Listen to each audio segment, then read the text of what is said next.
Peppers TV நேயர்களுக்கு இனிய காலை வணக்கம். எல்லாரும் ஹாலிடே மூட்ல இருக்கீங்க, ஹாலிடேஸ் என்ஜாய் பண்ணிட்டு இருக்கீங்க.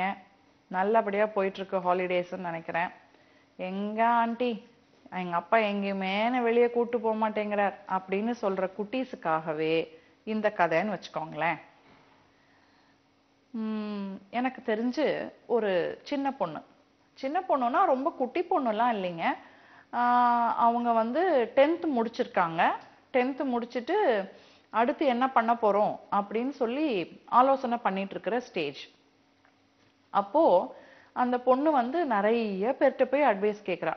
என்ன பண்ணலாம், எப்படி பண்ணலாம், இது படிக்கலாமா, அது படிக்கலாமா, இது படிக்கலாமா, அதை எடுத்தா என்ன ஆகும், எங்க போகலாம், என்ன அப்படின்னு ரொம்ப போட்டு என்ன சொல்றது, ஆறாமற அப்பா அம்மா கிட்ட மட்டும் இல்ல டீச்சர்ஸ் கிட்ட மட்டும் உட்கார்ந்து யோசிக்க வேண்டிய ஒரு விஷயத்த இவ எல்லார்கிட்டயும் கேட்டு எல்லார் கொடுக்குற ஐடியாஸையும் வாங்கி ரொம்ப குழம்பி போயிடுறா. கடைசியில அவங்க அம்மாவும் அப்பாவும் பொறுமையா இருன்னு சொன்னாலும் அவ கேட்கல, ரொம்ப குழப்பிக்கிறா. அப்படியானா என்ன ஆகும், இதுல வேற ஃப்ரெண்ட்ஸ் இந்த குரூப் எடுக்கிறாங்களே, என்னோட க்ளோஸ் ஃப்ரெண்ட் அந்த குரூப் எடுக்கிறாளே, வீட்டுக்கிட்ட இருந்து அவங்க அம்மா வந்து எது எப்படி போனா என்னம்மா, நீ முதல்ல டிசைட் பண்ணு, உனக்கு என்ன பிடிக்கும், உன்னுடைய சப்ஜெக்ட் என்ன, உன்னுடைய ஃபேவரட் சப்ஜெக்ட் என்ன, அதை பத்தி யோசி அப்படின்னு சொன்னா கூட அவக்கு வந்து கேட்கவே இல்லைங்க. அதுக்குள்ள வந்து அந்த காலேஜ்ல போய் சேரணும், இந்த ஸ்கூல்ல போய் பார்க்கணும், இந்த ஸ்கூல்ல படிச்சு அப்படி போயின்னு போட்டு ரொம்ப குழப்பிக்கிறா. அதாவது நாளுக்கு நாள் அவளுடைய இந்த விஷயத்துக்கு அவளுடைய மன சஞ்சலம் வந்து அதிகமாகிட்டே போகுது. அவளுக்கு என்ன பண்றது அப்படின்னே தெரியல. ஏன்னா அந்த குழந்தையோட நிலைமையில இருந்து யோசிச்சு பார்த்தீங்கன்னா, நாம வந்து அவ வந்து ஒரு முக்கியமான ஸ்டேஜ்ல இருக்கா. 11th 12thல விரும்பிய பாடத்தை எடுத்து படிச்சு அதுல அவங்க வாழ்க்கைய அமைச்சுக்க போறாங்க. சோ அவளுடைய நிஜமாவே அவ வாழ்க்கையோட ஃபர்ஸ்ட் லெவல்ல அவ நின்னுட்டு இருக்கா. கரெக்டா முடிவெடுத்தா நல்லபடியா இருப்பா. ஒருவேளை தவறா முடிவெடுத்துட்டா கண்டிப்பா அவளால வந்து அதை சரியா பண்ண முடியாது. அதனால போட்டு தனக்கு என்ன வேணும், தன்னால என்ன முடியும் அப்படிங்கறதெல்லாம் யோசிக்காம ஃப்ரெண்ட்ஸ், அந்த ஃப்ரெண்டு இந்த ஃப்ரெண்டு, ஸ்கூல் கிட்ட இருக்கணும், வீட்டுக்கு கிட்ட ஸ்கூல் இருக்கணும், சைக்கிள்ல போற மாதிரி இருக்கக்கூடாது, பஸ்ல போற மாதிரி இருக்கக்கூடாது, ஸ்கூல் யூனிஃபார்ம் பிடிச்ச கலர், இப்படியெல்லாம் வேற போட்டு யோசின்னு யோசிச்சு, அது ஏன் கேக்குறீங்க, போட்டு ரொம்ப குழப்பிக்கிற. நிறைய பேரு அதே குழப்பத்துல இருப்பீங்கன்னு நினைக்கிறேன். அந்த மாதிரி ஒரு குழப்பமான சிச்சுவேஷன்ல எல்லாருமே உங்க அப்பா அம்மாவும் உங்களை சுத்தி இருக்கிறவங்களும் தாண்டி தான் வந்திருப்பாங்க. அவங்களுக்கெல்லாம் எனக்கு தெரிஞ்ச விஷயம் என்ன அப்படின்னு பார்த்தா, முதல்ல அந்த ஸ்டூடெண்ட், அந்த மாணவன் இல்ல அந்த மாணவி தனியா உட்கார்ந்து ஒரு பேப்பர் எடுத்து வச்சு சில விஷயங்களை நோட் பண்ணணும். அவங்களுடைய எய்ம் என்ன, அடுத்தது அவங்களுடைய ஃபேவரட் சப்ஜெக்ட் என்ன, அந்த எய்முக்கு ஏத்த மாதிரி அந்த ஸ்கூல்ல அவங்க நினைக்கிற ஸ்கூல்ல, அவங்க ஸ்கூல்லயோ இல்ல வெளி ஸ்கூல்லயோ இல்ல காலேஜ்லயோ அவங்க நினைக்கிற குரூப் கிடைக்குதா, அவங்க அதுக்கு ஏத்த மாதிரி மார்க் எடுத்திருக்காங்களா, அந்த மார்க்கும் அந்த குரூப்பும் செட் ஆகி வந்து அப்பா அம்மாவால ஃபீஸும் கட்ட முடியுமா, எல்லாமே ஒத்து வருமா, 5 வருஷம் படிக்க போறோமா, 3 வருஷம் படிக்க போறோமா, 3 வருஷம் படிச்சதுக்கு அப்புறம் மேல் படிப்பு எங்க போய் படிக்க போறோம், இல்ல 5 வருஷம் ப்ரொஃபஷனல் கோர்ஸ் எடுத்து படிச்சுட்டு அதுக்கப்புறம் எங்க போய் படிக்க போறோம், இப்படி பல விஷயங்கள். ஹாஸ்டல்ல இருந்து படிக்க போறோமா, வீட்டுக்கிட்ட இருந்து படிக்க போறோமா, ஸ்கூல் ஜாயின் பண்றது 11th 12th ஸ்கூல் ஜாயின் பண்ற பசங்களா இருந்தா அந்த ஸ்கூல் வந்து வீட்டுக்கிட்ட இருக்கா, பஸ்ல போகணுமா, இந்த மாதிரியான விஷயங்கள் எல்லாம் போட்டு குழப்பிக்காதீங்க. இது எதுவுமே வந்து நிக்காது. நீங்க தெரிஞ்சுக்க வேண்டிய ஒரே ஒரு விஷயம், நீங்க லைஃப்ல என்னவாகணும், what is your aim in life. School பசங்களா இருந்தா 11th 12th நீங்க பெரியவங்களாகும் போது என்ன ஆகணும்னு நினைக்கிறீங்க, 11th 12th முடிச்சவங்களா இருந்தா காலேஜ்ல நீங்க எடுத்த குரூப்புக்கு ஏத்த மாதிரி உங்க மார்க்குக்கு ஏத்த மாதிரி என்ன கோர்ஸ் அவங்க ஆஃபர் பண்றாங்க. நீங்க ஒருவேளை வந்து மெடிசன் எய்ம் பண்ணிருக்கலாம், மெடிசன் கிடைக்காம அந்த அளவுக்கு கட் ஆஃப் மார்க் இல்லாம நீங்க ஒரு டிகிரி கோர்ஸ் ஜாயின் பண்ற மாதிரியான சூழ்நிலை வந்தா மனசு உடைஞ்சு போயிடாதீங்க. டிகிரி கோர்சஸ் எடுத்து படிக்கும்போது கூட அந்த டிகிரி கோர்ஸ்ல மேல மேல படிக்கிறதுக்கு நிறைய வாய்ப்புகள் இருக்கு.